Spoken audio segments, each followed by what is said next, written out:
Hello, chess fans. Welcome to another edition of Chess Chat, a program designed to give you, the viewer, a better understanding and a deeper appreciation of the fascinating world of chess. I am your host, George Mariginian, Program Director of the Wachusett Chess Club at Fitchburg State University. This club meets every Wednesday evening from 7 to 11 in room C-159 of the McKay Campus School at the university. And with me, once again, is my longtime colleague and trusty co-host, Martin Lane of Lunenburg, one of the strongest and most active chess players in North Central Massachusetts. Welcome, Marty. Hello, George. Good to see you again. Well, Marty, it's always a pleasure seeing you, and especially today, because today, Marty, we have a special treat for our Chess Chat viewers. Maybe you can tell our viewers what they're in store for. This is a special edition of Chess Chat. Yeah, we're going to break away from our usual format, and we're going to start by talking about a book that came out earlier this year. The title is Endgame, The Remarkable Rise and Fall of Bobby Fischer, written by Frank Brady and published by Crown Publishers. It's a biography of the late Bobby Fischer. And it's probably best to start talking about it by saying what it's not. It's not a chess book. It doesn't talk about chess strategy or why Fischer chose certain moves in certain games. There's nothing really about the game itself. The book is about Fischer, about his personality, the people he knew. It's also not a straightforward chronicle of Fischer's life. It reads much more like a novel. It's very much, Brady takes the position of really a storyteller. He chooses key moments in Fischer's life and he focuses on those and he writes about them in detail. He talks about the people who were there, about the setting, what the room was like, what people looked like, what people talked about. We're going to hear Frank Brady reading from the book at a Barnes & Noble, I think it was in New York, at a book signing. We're going to watch a few minutes of a video of Brady reading a selection from the book to give you an idea of how the book reads. And so it's a book that really doesn't have to be for chess players. Anybody can read this book and enjoy it. What I came away with was a much fuller picture of Fischer. I mean, most of us only knew Fischer from news reports. We heard about this rising genius and his march to the world crown, and then finally this tragic end that he met. This fills in all those gaps that we missed. And Brady takes this task. There's not a lot of documentation about Fischer, but he interviewed everybody, waitresses and shopkeepers, people that Fischer just knew tangentially. And he somehow put this all together to give us a really full and round picture of a portrait of this chess genius, but a very troubled person. I came away, not knowing, I started the book not really knowing much about Fischer personally, but when I finished it, I felt like I had read a Greek tragedy, something that could have come from Sophocles or Euripides. Here you had this flawed hero with this hubris, he was uncompromising. Things had to be his way. He got to the pinnacle of his game. He won the world championship. But that hubris, that tragic flaw, put him on this destructive path that finally ended in this tragic end in Iceland, an exile from his homeland where he had been a hero, practically alone. The book is compelling. It's a wonderful read. Anybody would enjoy it. And I think we have that YouTube video. If we can start to run it, we'll see the author. And we want to thank C-SPAN Book TV. They did an extraordinary job of providing this to us. Right. So let's run this book signing at Barnes & Noble in New York City, done several months ago. It's a very fascinating book signing at the bookstore. Okay. So let's run that clip, and we'll talk after the video. I'll start off, if I may, to read something from the book to set the mood. I'll set the scene was in the 1960s when Bobby Fischer was going to go to Argentina, to Mar del Plata, to play in a big international tournament. And so here we go. A week before he left for Argentina, Bobby, and the author of this book, had dinner at the Cedar Tavern in Greenwich Village, hangout of avant-garde artists and abstract expressionists, and one of Bobby's favorite eating places. The night we were there, Jackson Pollock and Franz Klein were having a conversation at the bar, and Andy Warhol and John Cage dined at a nearby table.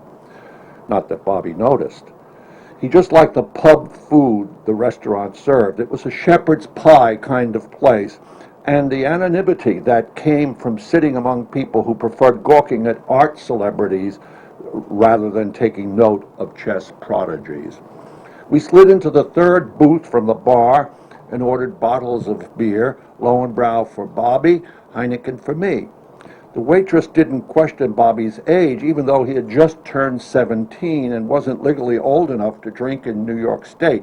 18, as you remember, some of you were old enough to remember, was the limit at that time. But he looked like he was 18. Bobby knew the selection without looking at the menu. He tackled an enormous slab of roast prime rib, which he consumed in a matter of minutes. If he were a heavyweight boxer enjoying his last meal before the big fight. He just received in the mail his pairings chart, he didn't like it, and so forth. During a lull in the conversation, lulls were typical while spending time with Bobby, since he didn't talk much and wasn't embarrassed by long silences, I asked, "Bobby, how are you going to prepare for this tournament? I've always wanted to know how you did it." He seemed unusually chipper and became interested in my interest. "Here, I'll show you," he said, smiling. He then slid out of his side of the booth and sat next to me, cramming me into the corner. Next, he retrieved from his coat his battered pocket chess set, all the little pieces lined up in their respective slots, ready to go to war. I don't know if you've ever seen one of those, but they're hardly larger than an index card. As he talked, he looked from me to the pocket set, back and forth, at least at first, and spat out a scholarly treatise on his method of preparation. He said, "First of all, I'll look at all the games that I can find of all the players, but I'm only going to really prepare for Bronstein. Spassky and Olafson I'm not that worried about." He then showed me the progression of his one and only game with Bronstein, a draw from Potero's Yugoslavia 2 years earlier. He took me through each move that the two had made, disparaging a Bronstein choice, one moment, lauding another the next. The variety of choices Bobby worked through was dazzling and overwhelming. In the course of his rapid analysis, he discussed the ramifications of certain variations and tactics, why each would be advisable or not. It was like watching a movie with a voiceover narration, but with one great difference. He was manipulating the pieces and speaking so rapidly that it was difficult to connect the moves with his commentary. I just couldn't follow the tumble of ideas behind the real and phantom attacks, the shadow assaults. He said he couldn't play there since it would weaken his black squares. I didn't think of this. No, was he kidding?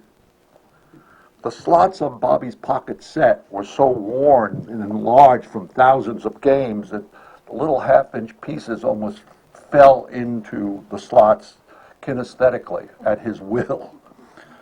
And all of the images were worn off, I might say. Then he went on and discussed Bronstein's style. At one point he said, asked me, "Did you read Bronstein's book?" I said, "No, isn't it in Russian?" And he looked annoyed and amazed that I didn't know the language. "Well, learn it," he said. "It's a fantastic book. He'll play for a win against me, I'm sure, and I'm not playing for a draw."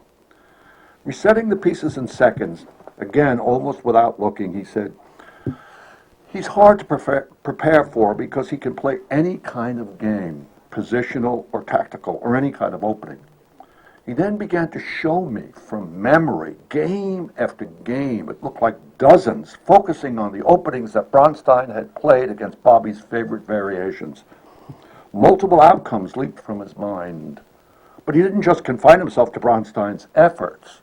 He also took me on a tour of games that Louis Paulsen had played in the 1800s and Aaron Nimzovich had experimented with in the 1920s, as well as others that had been played just weeks before and games that he had gleaned from a Russian newspaper. All the time, Bobby weighed possibilities, suggested alternatives, selected the best lines, discriminated, decided. It was a history lesson and a chess tutorial. But mainly it was an amazing feat of memory. His eyes, slightly glazed, were now fixed on the pocket set, which he gently held open in his left hand, talking to himself, totally unaware of my presence or that he was in a restaurant. His intensity seemed even greater than when he was playing in a tournament. His fingers sped by in a blur, and his face showed the slightest of smiles, as if he was in a reverie. He whispered, barely audibly, "Well, if he plays that, I can block his bishop."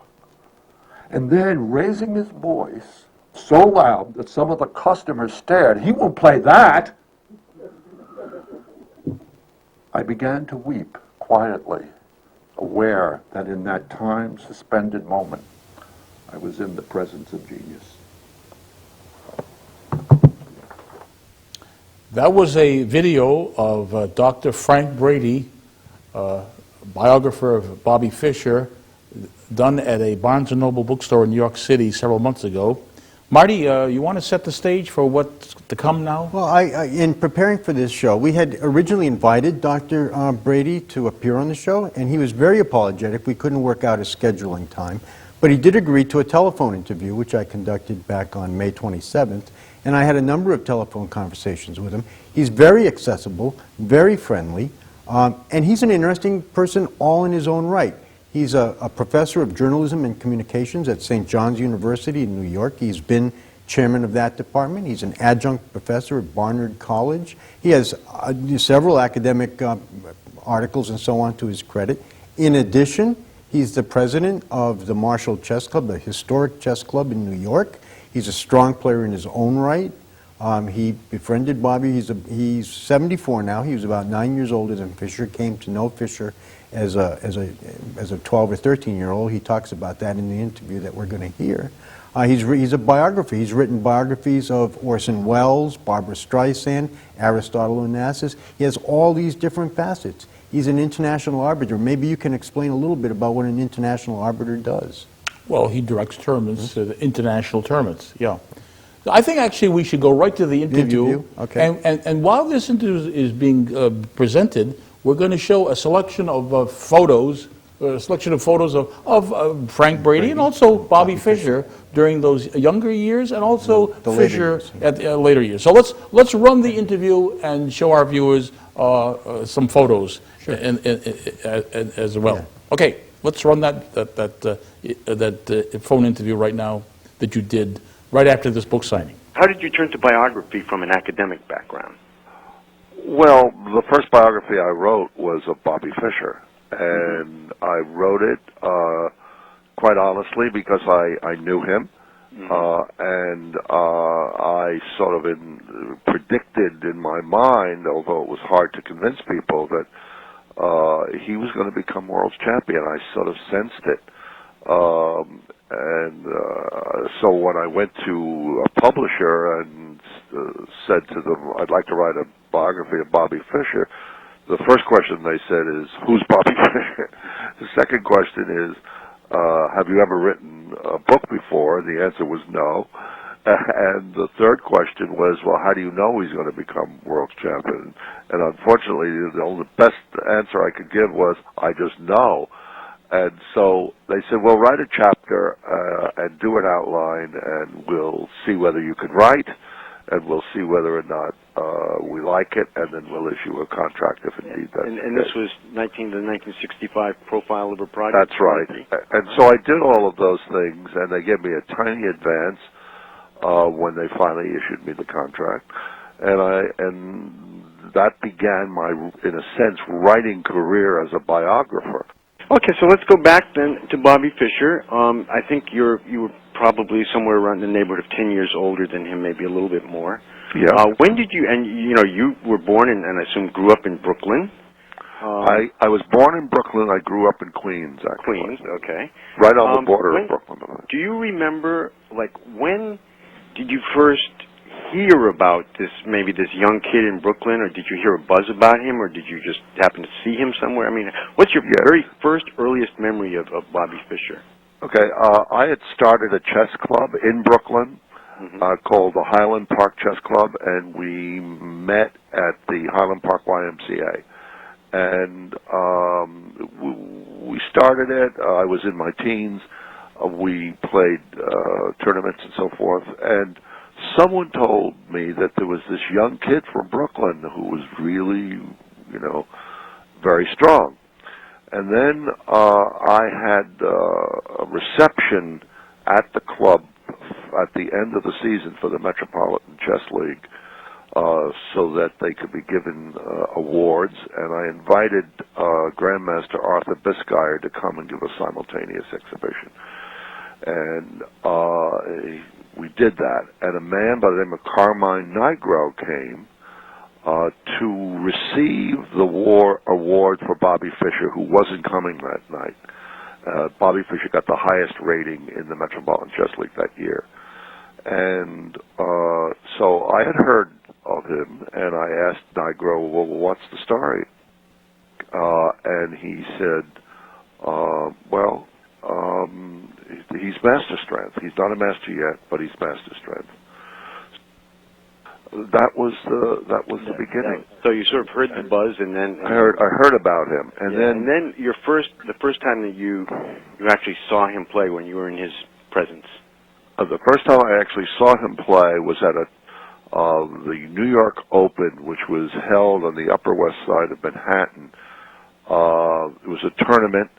I believe Lombardi won it, and I was in it. And Bobby was in it. We didn't play. We just meet during that time. And in between the rounds, it was only about 45 minutes in between rounds. It was a 5-6 round tournament over a weekend. Bobby would play speed chess and offhand games, and I watched him. And he had great seriousness about him. I mean, he was a child. And at one point, some old man, someone in his 70s, was kibitzing and saying, why don't you move the bishop there? Or, move the pawn, or that kind of thing. And finally, Bobby just spun around and he said, please, this is a chess game, be quiet. And, here was this child silencing this older man, and the man was chastened and silenced. And how old would he have been about this? He might have been 12, something like that. Yeah, 12, so early teen. Yeah. And he, again,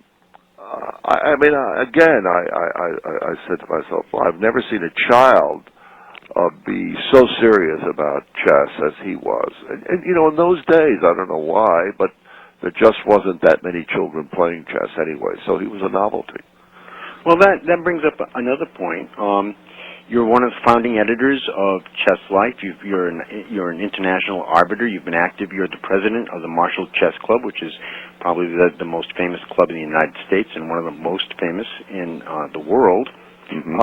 What is there was this huge wave of interest in chess when Bobby Fischer played for the World Championship, and then it sunk out of sight again.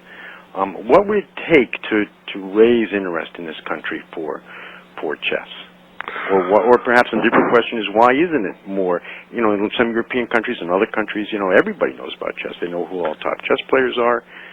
Around here, that is true. I guess we would need another Bobby Fischer, another charismatic, mysterious, enigmatic character who captured the interest of the public. But that being said, if I don't know if you can remember back to 1972, but in '72, chess had an enormous boom. People were playing all over the country, taking lessons. The Marshall Chess Club, for one, doubled its membership from 300 to 600 in a matter of weeks. U.S. Chess Federation's numbers went way up. Macy's and Bloomingdale's sold out of their chess sets. Everybody was interested in the match. But that hasn't entirely gone away. There's still, quite an interest in the game.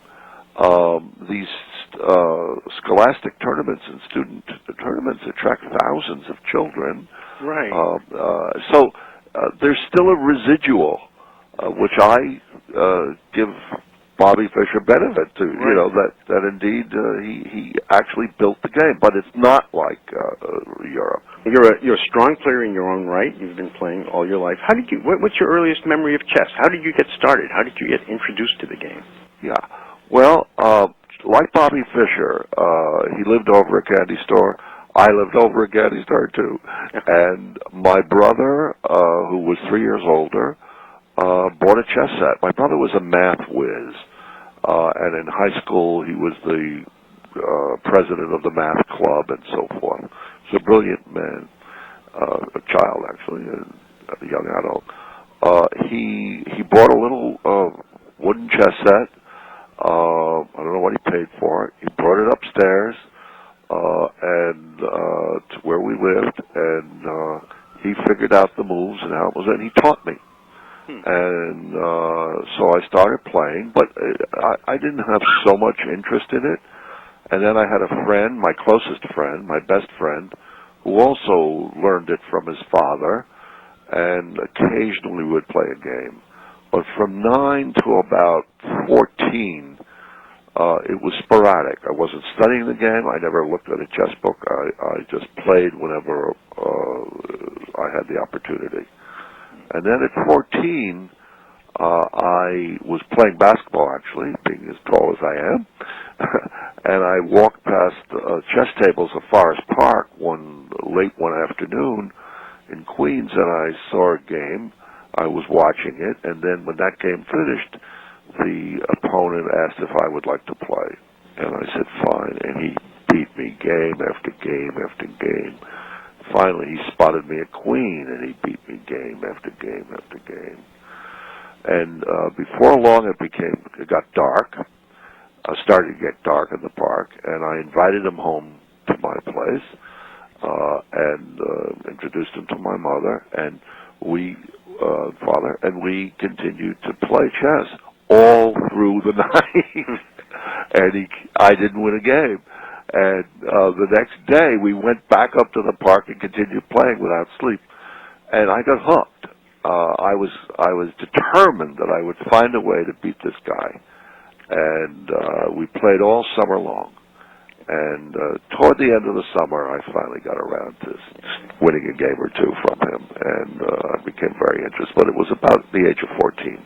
So, you knew Bobby Fischer personally.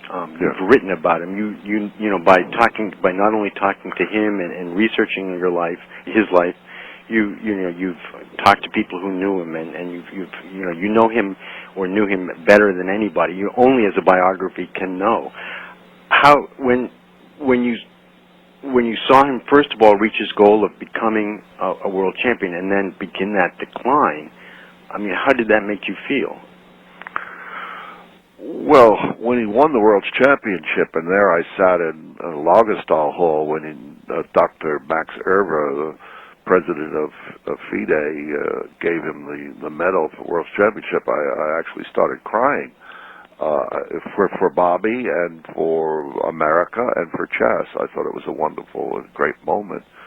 We didn't know that he was going into decline right away because it looked like 3 years later he was going to play Karpov, and then that fell through. And then there were always intimations of matches, either with Karpov or with others, during the years. It wasn't until probably 10 years later that I think all of us woke up to the fact that, he wasn't going to play again. And it was a shame. It was a tragedy. It was a fall from grace. It was a fall from artistry. And so it greatly disturbed me. Is there a villain in the Bobby Fischer story? A villain? Is he a victim? Is there a villain in this story? I think he is a victim of his own sensibilities. I think that Bobby Fischer wanted things the way he wanted them. I think he was extremely sensitive person. I think he felt bulldozed by the court cases that he lost against journalists. I think he hated to be interviewed. He loved his own seclusion. He was like a J.D. Salinger or a Greta Garbo. He met people, but basically he wanted to be left alone. How would you want people, the chess community and the general public, how would you like Bobby Fischer to be remembered? I would like people to remember Bobby Fischer from his games. And if they can separate his outrageous behavior and his anti-Semitism and his anti-Americanism from the brilliance of his games, they can do that, just like you might do that with the music of Wagner, also an anti-Semite, and recognize that his music was beautiful and that he was brilliant and he was an artist, but that as a personality, he left greatly to be desired. So I think people should go to Bobby's games, and that doesn't mean they shouldn't read my book and read about his life. I think his life is interesting, but it is a tragedy. Well, thank you very much for your time. I appreciate all the time you've given me. My pleasure. Well, that was an interview with Dr. Frank Brady done by Marty Lane. Marty, what are your reaction to that interview? Well, I wish I could have, I wish I could have talked to him for an hour. I mean, he had so much to say, and I had so many more things to ask. But I think he talked about Bobby as he knew him, as a friend, and recognized his genius, and that's how we need to remember him. And we can't excuse or apologize, the terrible things that he said and did at the end of his life, but we remember him for his games, for his chess genius, and that's really the thrust of the book. And this book, his book, has captured the essence of Bobby Fischer. I think so, yes. It did for me, yes. And Bobby Fischer is the most tragic figure in U.S. chess history. We've had Paul Morphy, another tragic figure on the U.S. chess scene, but Fischer eclipses that. Even when he appeared in Fitchburg, Bobby Fischer came to Fitchburg in March 1964. He gave a simultaneous exhibition at the Unitarian Universalist Church at the Upper Common. His photos, actually, here are photos taken at that simultaneous exhibition. It was a Monday night, March 2nd, 1964. Bobby Fischer played 55 players simultaneously. He only charged each participant $5. Nowadays, a player of his caliber, a world championship, would charge like $1,000 to play in an exhibition like that. But Bobby was very principled. Even with his foibles, even with his obsessions, his instability, his mental instability at the end, he was very principled. He changed the nature of chess. He actually elevated chess to a professional level where now chess players today, the grandmasters today at the top level, are actually have a decent living at chess. When Fischer was playing chess, they were actually playing for peanuts, basically peanuts. But Fischer changed that with his presence, winning the world champion in 1972. And again, he's a tragic figure because when he won it in '72, he was scheduled to defend his title in 1975 against Anatoly Karpov, but the conditions were not to his favor, did not suit him, so he forfeited the title. And he remained a recluse for 20 years, came back, played Spassky 20 years later, won that match, was outlawed by the U.S. government. A tragic figure in U.S. chess history, but a fascinating person to read about in this book by Frank Brady, a biography, a definitive biography of Bobby Fischer. I urge everyone to go out, get this book, go to the library, read it. It's a fascinating tale. We'll see you next time on Chess Chat.